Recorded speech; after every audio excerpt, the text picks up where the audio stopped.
Hello, my name is Dwayne Kimball, owner and founder of KMD 89 VA Claims Consulting, Leave No Vet Behind, and also I'm a United States Army veteran.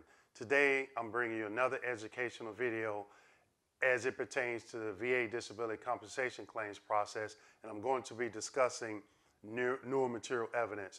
What is the VA's definition of newer material evidence? What formal claim form is used in conjunction with, and I'm going to be providing you with a couple of examples. Okay, so first, let's look at the VA regulation. And that VA regulation is 38 CFR 3.156. And it states, new evidence is evidence not previously part of the actual record before agency adjudicators. So I'm not going to go through the entire regulation, but I just want to point out a couple key points.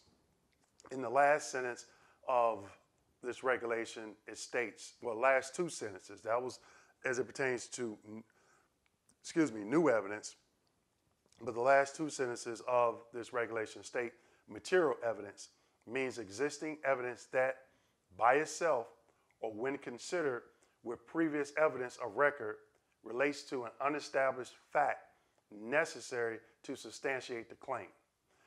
Newer material evidence can be neither cumulative nor redundant of the evidence of record at the time of the last prior final denial of the claim sought to be reopened, and must raise a reasonable possibility of substantiating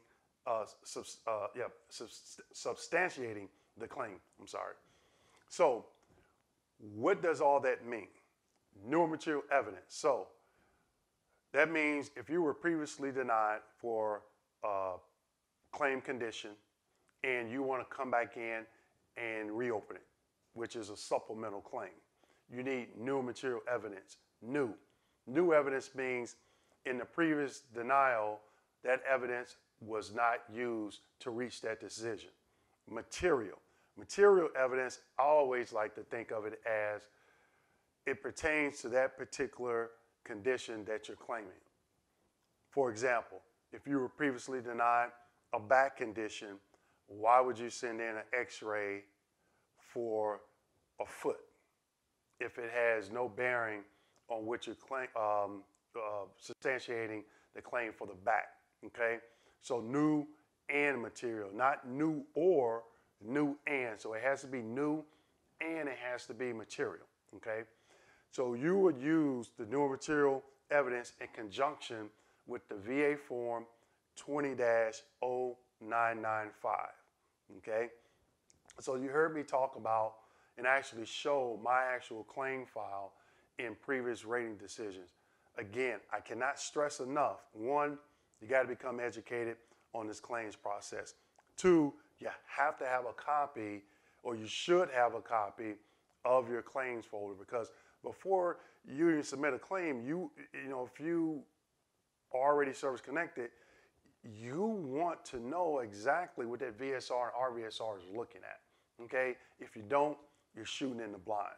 And even though you still could be successful, there's a strong chance that you could not, okay? So again, you make sure you want to be educated in a copy of that claim file, because if you're reopening a claim, that means you were previously denied, and you want to look in that previous rating decision in the evidence section to see what they used to make that decision. So you don't want to submit evidence that you think that's newer material along with a VA form 20-0995, and you get a letter back from the VA saying, we're not reopening this claim. The evidence that you submitted is not newer material evidence, and they're going to note or give you, let you know which regulation they're quoting from, and more than likely it's the 38 CFR 3.156, okay, as it pertains to newer material evidence. So the one way to alleviate that is having a copy of that the denial, the rating decision that denied that particular condition, and look in the evidence section to ensure that the evidence that you're sending in was not used previously. Now, a lot of people may think that the new material evidence has to be dated after that denial. That's partly true. But again, if that evidence is dated before they made the decision, but it was not used in that decision, you can still use that evidence as new material evidence because it wasn't part of your claim folder when that rating specialist made that decision on your claim, okay? So I know it may sound a little bit confusing, but look at the regulation, get a copy of, make sure you have a copy of the rating decision that denied it so you can confirm whatever evidence you are submitting to reopen that claim with that 0995, it is in fact new and material. If you're still unclear, reach out to someone that's familiar with this process so they can tell you and explain in a little bit more in detail about 38 CFR 3.156 new evidence, new material evidence, because you don't want to be spinning your wheels and wasting your time doing something wrong. Okay, so you want to make sure that you follow the VA guidelines and you do it right. Okay, so again, you have to have new material evidence when you are filing a supplemental claim on a VA Form 20-0995. Now, if you're submitting a high-level review, which is a VA Form 20-0996, you cannot submit new material evidence. You can't submit anything. Okay, you can, but what they're looking at is everything that was used in that rating decision, whether it was a denial, grant, or you submit a high-level review for incorrect effective date or incorrect evaluation, they're looking to see if that rating specialist did anything wrong. Okay, that's it. It's not new evidence that you can submit, because if you submit new evidence at that particular time, the rating specialist didn't have it.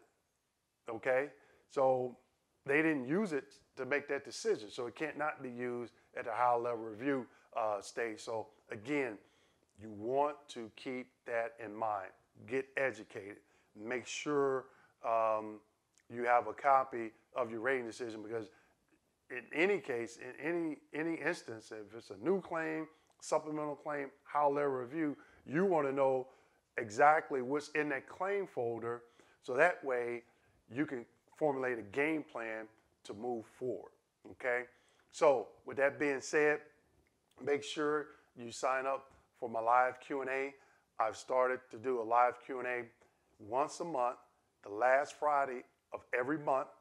So it's the last Friday of June. I'll leave the description, I'll leave the link where you can sign up in the description section.